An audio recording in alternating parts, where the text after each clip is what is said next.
Bonjour à tous, aujourd'hui on attaque la deuxième partie des bandes, on va finir toutes les bandes du salon séjour, donc il y en a quand même pas mal puisqu'il y a les murs et le plafond à faire. Allez, on y va, c'est parti. On laisse un petit peu la mezzanine pour commencer à s'attaquer à la cuisine, et oui, tout simplement parce que c'est le deuxième endroit le plus bas du salon, et étant donné que je suis tout seul, je ne vais pas avoir Béron avec moi pour récupérer le banjo à la moitié de la hauteur.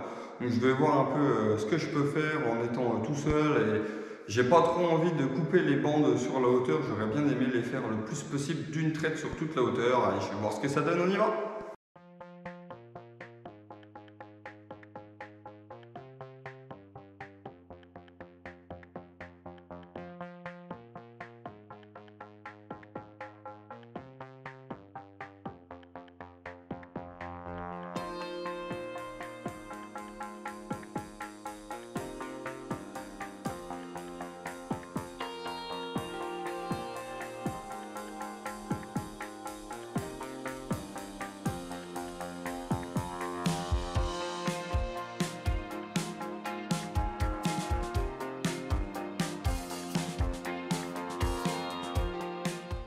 Bien évidemment, je ne recommande pas le travail sur une échelle. Moi, je l'ai fait parce que je ne voulais pas couper mes bandes, mais si vous avez le choix, ne le faites pas, bien évidemment.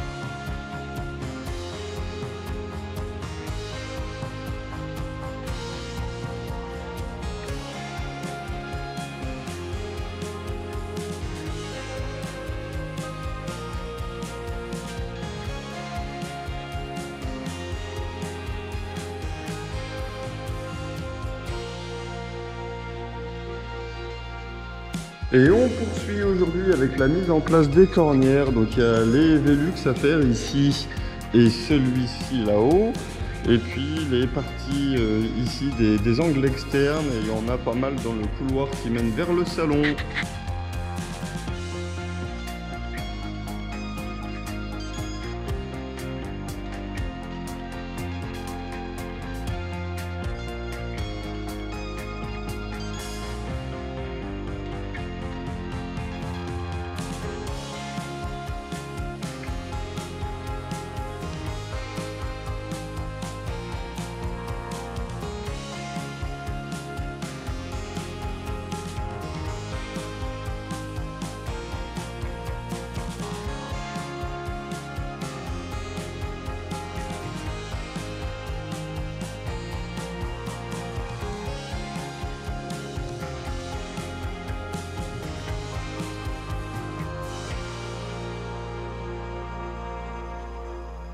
On attaque la deuxième passe dans la cuisine juste derrière moi. Ça va faire un peu de changement.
On va parler un petit peu matériel pour ceux qui voudraient se lancer pour faire du placo, notamment des bandes. Donc moi évidemment je commence par recommander le banjo. Si vous avez pas mal de bandes à faire, ça sera un investissement qui vous fera gagner énormément de temps. Moi je suis un petit peu pressé par le temps et ça m'a fait gagner plusieurs heures, voire plusieurs dizaines d'heures. Ensuite, on arrive aux spatules. Moi, je recommande d'avoir 3 tailles de spatules, en commençant par la plus petite. C'est une spatule américaine de 10 cm avec un embout de visseuse au bout. Ça permet d'enfoncer les vis si jamais elles dépassent un petit peu. Vous avez, voilà, c'est très pratique. Et ça gagne pas mal de temps. Ensuite, on arrive sur la spatule, la deuxième, pour faire la deuxième passe qui fait, elle, 20 cm. Et j'aime bien toujours terminer en faisant la troisième passe avec une spatule beaucoup plus grosse. Celle-ci, elle fait environ 40 cm. C'est vraiment déjà beaucoup plus pratique. On arrive sur 2 outils qui sont moins indispensables que les 3 spatules de base, mais quand même tout aussi pratiques. Là, nous avons une spatule d'angle. Si vous n'êtes pas très bon pour faire les angles à angle droit, intérieur, interne, c'est vraiment très efficace. Un petit peu de prise en main au début, mais après, c'est que du bonheur, quoi. La finition presque parfaite, c'est ouf. Et enfin, le bac acier. Alors, il y en a qui travaillent avec 2 spatules, effectivement, ça peut être pas mal. Moi, j'avais pas mal de travail à faire en hauteur, des bandes au plafond bien plus haut que 2,50 m. Et franchement, monter et descendre toutes les 2 minutes pour recharger ces 2 spatules, c'est vraiment pas très pratique. Tandis que là, avec le bac acier, on part pour 2 kg, on en a pour une bonne grosse demi-heure avant de redescendre. Hier, on avait fait la deuxième passe du côté de la cuisine.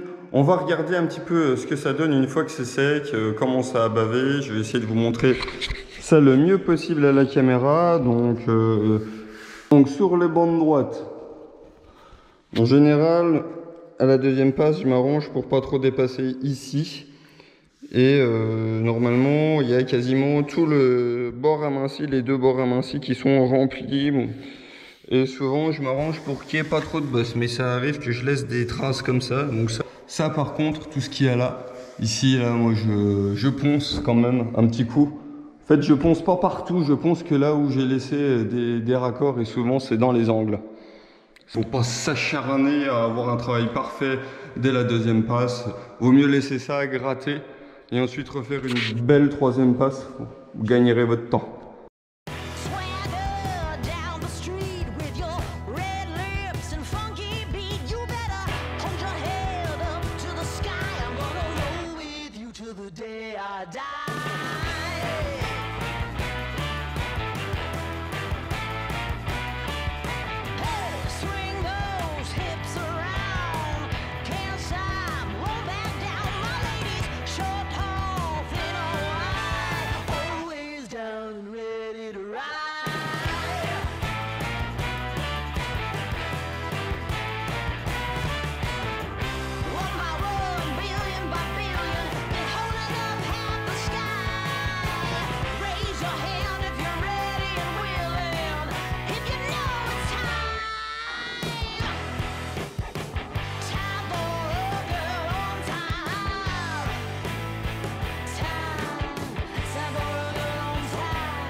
Alors aujourd'hui, on en profite d'être 2 sur le chantier pour s'attaquer aux grandes bandes qui font toute la longueur ici. Alors, je sais pas combien de mètres ça fait en tout, mais c'est quand même vraiment grand.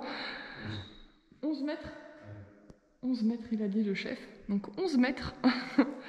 Et du coup, Mika, il va monter sur l'échafaudage tout là-haut pour pouvoir tirer ici. Et moi, je serai en bas pour amener l'échafaudage et l'emmener avec moi pour tirer jusqu'au maximum qu'on peut. Parce qu'au bout d'un moment, l'échafaudage, du coup... Je sais pas si vous voyez, à un endroit, il baigne dans le plafond et du coup, on est obligé de passer un autre échafaudage, puis après de passer à l'escabeau, etc., etc. Donc ça va être assez long et on s'est rendu compte qu'on ne pourrait pas tout faire d'un coup. Donc on serait obligé de couper la bande à ce niveau-là à peu près.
Et voilà les joies de l'hiver.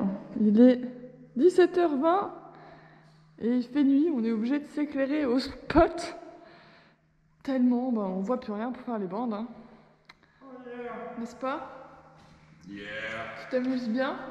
Je suis en train d'enlever une vis qui est pas bien enfoncée. Ça c'est du amusement 10 sur 10.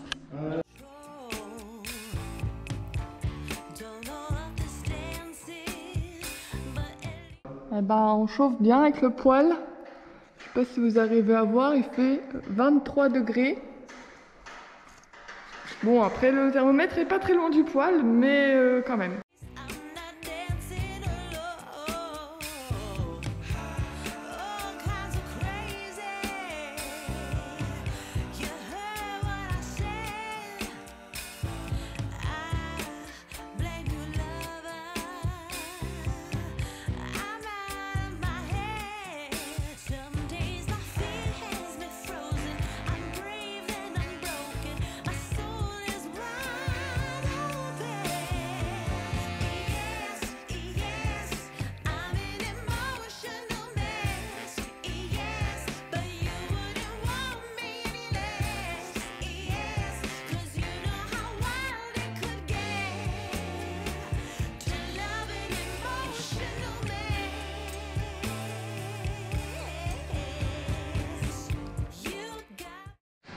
Je ne sais pas vous, mais moi je commence à avoir mal à la nuque à regarder tout le temps le plafond comme ça en haut. Est-ce que ça donne le même effet en vidéo? À vous de nous dire.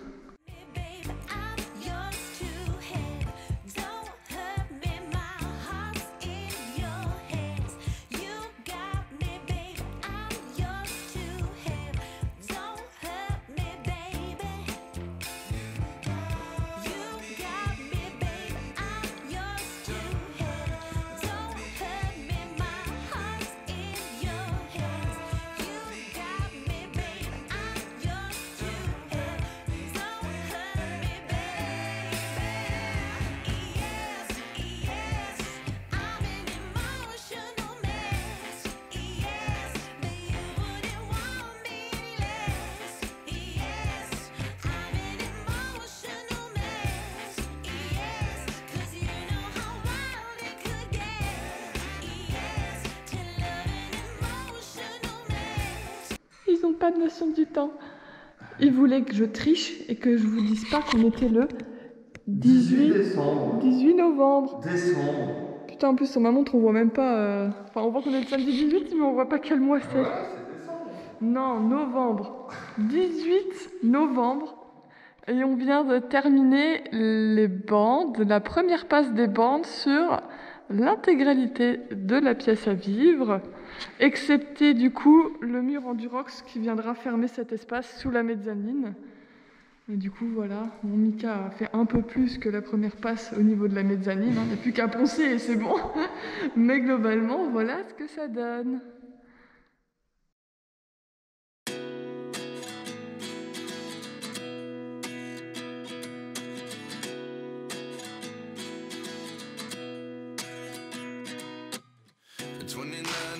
Myself wondering what did happen to the last 10.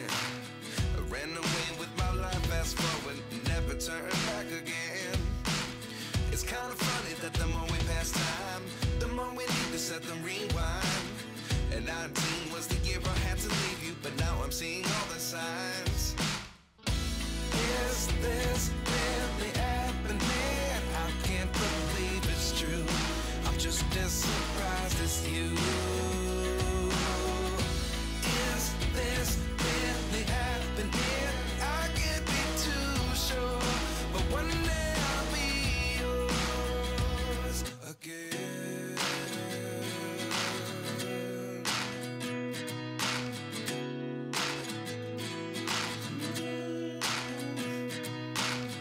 Life lessons come one in a dozen, the other 11 give something from nothing. I sit here looking for an answer. Maybe the biggest question was in the last chapter. You gave me the soul I have today. Without you I never could have moved away. But now I see what you teach. I do believe I always should have stayed. Yeah.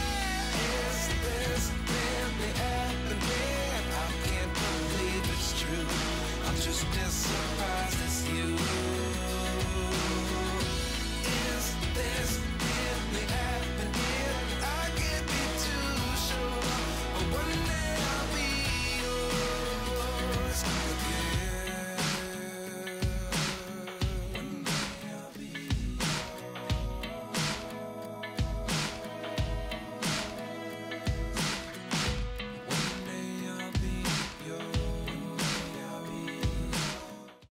Je vous montre un petit peu ce que ça donne entre la deuxième et la troisième passe. Donc là, la deuxième passe a bien séché. Je vous conseille de mettre un spot bien en rasant des murs pour voir tous les défauts. Ça, on voit du coup, normalement, ça, je viens gratter à la spatule ou la possibilité sinon avec une girafe de poncer. Puis je récupère tous les défauts, hein. Donc la deuxième passe, forcément, on s'acharne pas trop. Des fois, c'est pas très très beau, surtout au niveau des angles. Ouais, c'est un peu plus propre ici, mais bon, on voit bien que tout ça, il faut... J'enlève le plus gros et ensuite à la troisième passe, c'est là où ça fait à peu près toute la différence.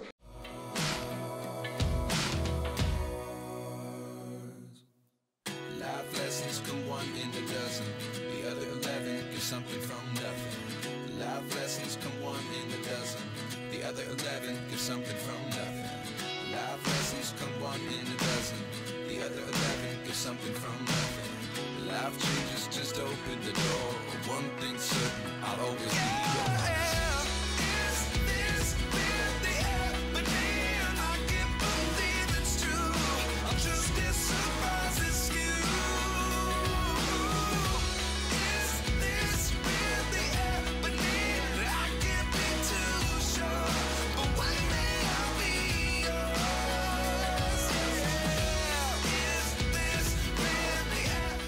Et cette fois, on va s'attaquer au ponçage du pignon, donc c'est ce au mur.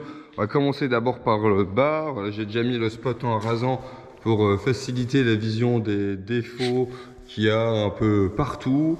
Et puis on sort la girafe et on enlève tout ça pour pouvoir ensuite faire les retouches.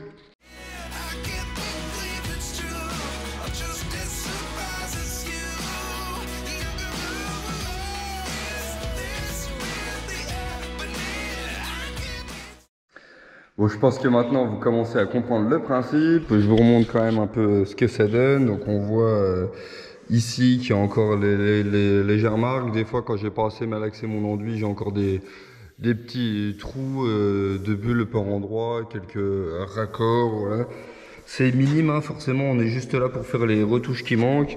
Forcément, alors c'est déjà dur à voir à la caméra, mais si je vous enlève la lumière, bah, on voit quasiment plus de défauts. Là, vous mettez la lumière en rasant, c'est quand même beaucoup plus pratique pour voir les défauts. Voilà, on va rectifier tout ce qui manque là. Et puis une fois que je serai monté un cran dessus avec l'échafaudage, et ben on fera les retouches.